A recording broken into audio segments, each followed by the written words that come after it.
নতুন চ্যানেল তো খুলে নিয়েছো, ভিডিও আপলোড দিচ্ছ, কিন্তু চ্যানেলে ভিউজ কত হচ্ছে? মাত্র 10 থেকে 20। কেন হচ্ছে?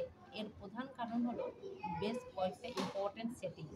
হ্যাঁ, নতুন চ্যানেল খোলার সঙ্গে সঙ্গে এই কয়েকটা ইম্পর্টেন্ট সেটিংস আছে, যেই সেটিংসগুলো অন করলেই কিন্তু চ্যানেল অটোমেটিকলি একটা সার্চ লিস্টে যাবে। সঙ্গে ভিডিও যদি একটা নিয়ম মতো আপলোড করা যায়, তাহলে কিন্তু অটোমেটিকলি সব ভিডিওর ভিউজ কিন্তু হু হু করে আর ঝড়ের গতিতে সাবস্ক্রাইবার বাড়বে।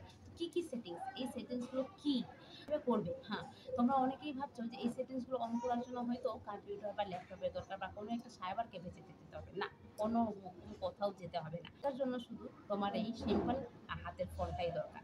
হ্যাঁ, নিজে থেকে করতে পারবে, কারো কোনো হেল্প ছাড়াই। শুধুমাত্র দেখতে হবে এই ভিডিওটা খুব সুন্দরভাবে এবং বিনা স্কিপ করে। Hey guys, welcome to my channel Desi quick Panchu. আজকের নতুন ভিডিওতে সবাইকে অনেক অনেক ওয়েলকাম, অনেক অনেক ভালোবাসা।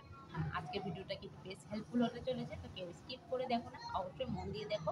সবারই জন্য হেল্পফুল, বিশেষ করে নতুনদের জন্য কিন্তু প্রচুর হেল্পফুল। তো ভিডিওটা শুরু করা যাক। তো গাইস, মোবাইলের মেইন স্ক্রিনে চলে এসেছি। আমরা মোবাইল থেকেই করব, একদম নিজের ফোন থেকে সিম্পলভাবে করব। তার জন্য দেখো, গুগল ওপেন করে নিয়েছি। গুগল ওপেন করতেই প্রথমে যেটা সার্চ করব সেটা হলো youtube.com ডেস্কটপ। দেখো, আমি আগেও সার্চ করেছি, তার জন্য কিন্তু আমার ওপর পয়েন্টেই সার্চ লিস্টে চলে এসছে। সেটাকে আমি প্রেস করেছি। যেই না প্রেস করেছি, ঠিক এরকম ইন্টারফেস ওপেন হয়েছে। এখানে দেখো সাইন ইন যে অপশানটা এসছে, সেটা সাইন ইন করতেই, মানে যে অপশানটা তোমরা সার্চ করবে, ড্যাশবোর্ড বলেই সার্চ করবে। তো দেখো, সাইন ইন করতেই মাত্র ইউটিউব ঠিকই খুলেছে, কিন্তু তারপরেই কিন্তু সোজা চলে যাবে ক্রোম ব্রাউজারে। তো ক্রোম ব্রাউজারে গিয়ে আমি যে অ্যাকাউন্টটা নিয়েছি সেটা হলো, এই অ্যাকাউন্টটা আমি কিন্তু আগেও ইউজ করেছি। মানে এক সময় যখন আমি ইউটিউব চ্যানেল করতাম প্রথম তখন কিন্তু এই চ্যানেলেই করেছি। তো এই চ্যানেলেই তোমাদের দেখাই পুরো সেটিংসগুলো। তার জন্য কিন্তু আমি চলে এসেছি সেটিংসে। ডান দিকে কর্নারের মধ্যে নিচের দিকে যে সেটিংসের বলে চিহ্নটা আছে, তোমরা সেটিংসের চিহ্ন তো চেনোই, সেখানে গিয়ে প্রেস করলে ঠিক এরকম ইন্টারফেস ওপেন হবে। তারপরে চ্যানেলে গিয়ে বেসিক ইনফরমেশান, সেখানে গিয়ে দেখবে যে এখানে ইন্ডিয়া জায়গাটাতে সিলেক্ট করতে বলবে, কারণ তুমি ইন্ডিয়া থেকে থাকলে ইন্ডিয়াই জায়গাটা মেনশন করে দিবে অবশ্যই। তারপরে যে এখানে কিওয়ার্ড বলে অপশানটা আছে, এই কিওয়ার্ড বলে অপশানটার মধ্যে অবশ্যই এই কিওয়ার্ডগুলো অ্যাটাচ করবে। যেমন আমি অ্যাটাচ করছি চ্যানেল রিলেটেড, যেমনি পঞ্চমিস ক্রিয়েশন নামে আমার চ্যানেলটা খোলা আছে। তো এখানে পঞ্চমিস ক্রিয়েশনের সঙ্গে পঞ্চমিস ডেলি লাইফস্টাইল, মানে আমি এই চ্যানেলটাতে ডেলি লাইফস্টাইল শেয়ার করব, তার জন্য পঞ্চমিস ব্লগ বলে সেট করে সেভ করে দিলাম। তো এইভাবে করে কিন্তু আরও বেশ কিছুটা কিওয়ার্ড, মোটামুটি 500টা ওয়ার্ড এখানে নিবে। তো এইভাবে করে সেভ করে দিলাম। তারপর চলে আসলাম অ্যাডভান্স সেটিং। তো অ্যাডভান্স সেটিংয়ে প্রথম যে অপশানটা সেটা হলো যে চাইল্ড রিলেটেড কিনা, তো অবশ্যই না। যদি চাইল্ড রিলেটেড করো তাহলে কিন্তু সব কমেন্ট অফ হয়ে যাবে। তারপরে অ্যাডভান্স সেটিং সেভ করে দিয়ে চলে এসেছি। আমরা কিন্তু ফিচার এলিজিবিলিটি, এখানে কিন্তু 3টাই এলিজিবল হতে হবে। যদি না এলিজিবল হয় তাহলে কিন্তু চ্যানেল কিন্তু ভিডিও বেশি ভিডিও আপলোড করতে পারবে, বেশি লাইভ স্ট্রিম করতে পারবে না, বেশি শর্টস আপলোড করতে পারবে না। যাকে 3টা এলিজিবল করার পরে এখানে আপলোড অপশানে চলে এসেছি, মানে 4 নম্বর অপশান যেটা আপলোড অপশান, সেখানে এসে যে আপলোডিংয়ের ডেসক্রিপশন অপশানটা আছে, সেখানে কিন্তু কিওয়ার্ড এড করতেও পারো তোমরা, নাও করতে পারো। যাকে আমি কিছুটা কিওয়ার্ড এড করে দিয়েছি, যেমনি hi guys, this is my channel Panchami's creation. তো এরকম বলে, if you like this channel please subscribe to my channel, এরকম বলে আমি সেভ করার পরে তোমরা চলে আসবে মেন আবার হোম পেজে আসার পরে যে আর্নিংয়ের অপশানটা, তার নিচেই কিন্তু কাস্টমাইজ অপশানটা আছে। তারপরেই চলে এসে কিন্তু এখানে দেখতে পাবে যে কন্টেন্ট আর লে আউট বলে অপশানটা আছে।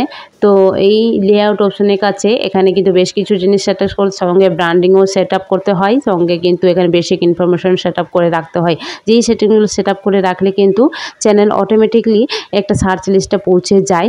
তো এখানে দেখো ব্র্যান্ডিংয়ে হচ্ছে দুটো ছবি ব্যানার লাগাতে হয়, আর দুটো ব্যানার তো তোমরা দেখতেই পেলে। এখানে বেসিক ইনফরমেশনের ক্ষেত্রে যেসব সেটিং অন করতে হয় সেটা হলো, যে যদি তোমার কোনো লিঙ্ক থাকে, যেমনি ইনস্টাগ্রাম লিঙ্ক, ফেসবুক লিঙ্ক, সঙ্গে আবার ফেসবুক পেজ বা কোনো কিছু থাকে, সমস্ত লিঙ্ক এখানে কিন্তু অ্যাটাচ করতে পারো।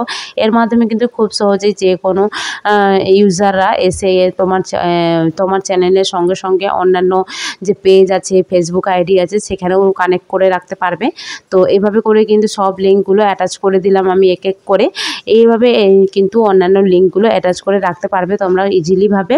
তো দেখো আমি যেভাবে করছি, যেমনি ফেসবুক পেজ থেকে নিলাম, ইনস্টাগ্রাম থেকে নিলাম, ফেসবুক আইডি থেকে নিলাম, তো এইভাবে করে সব এই ইউআরএল সব অ্যাটাচ করে দিয়েছি কপি করে করে। এখানে ইমেল চাইছে। ইমেল বলতে গেলে আমি এমন একটা ইমেল দেবো যে ইমেলটা আমার বেশি কাজে হয় না।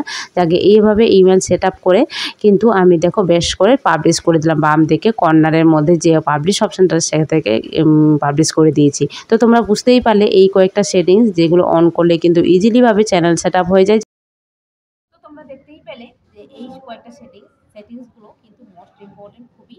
একটা নতুন চ্যানেল ওপেন করার সঙ্গে সঙ্গে কিন্তু এই সেটিংসগুলো অন করতেই হবে। যারা এই সেটিংসগুলো অন করেনি তাদের ক্ষেত্রে কিন্তু ভিউজ একদমই আসবে না। তো ইউটিউবের কমিউনিটি গাইডলাইন থেকে এই সেটিংসগুলো কিন্তু খুব প্রয়োজনীয় করে তুলেছে। তো তোমরা আশা করি বুঝতে পেরেছো সবাই। ভিডিওটি ভালো অবশ্যই একটা লাইক কমেন্ট শেয়ার করে আমার চ্যানেলকে সাবস্ক্রাইব করে পাশে থাকো। আরও নিত্য নতুন যদি হেল্প টিপস চাই তাহলে অবশ্যই কমেন্টে জানিয়ে দিও। আর আশা করি তোমাদের এই হেল্প টিপসগুলো খুব উপকারী হচ্ছে। আরও কী কী তোমাদের অসুবিধা হচ্ছে তোমরা পারলে কমেন্টে করো। আমি চেষ্টা করব যে সবার সাথে শেয়ার করার জন্য, আর যতটা পারবো তোমাদের সাথে তোমাদেরকে হেল্প করার চেষ্টা করবো। তো তাহলে গাইস আজকের জন্য টাটা, সবাই ভালো থেকো সুস্থ থেকো। আর দেখা হবে আরেকটি নতুন ভিডিওতে।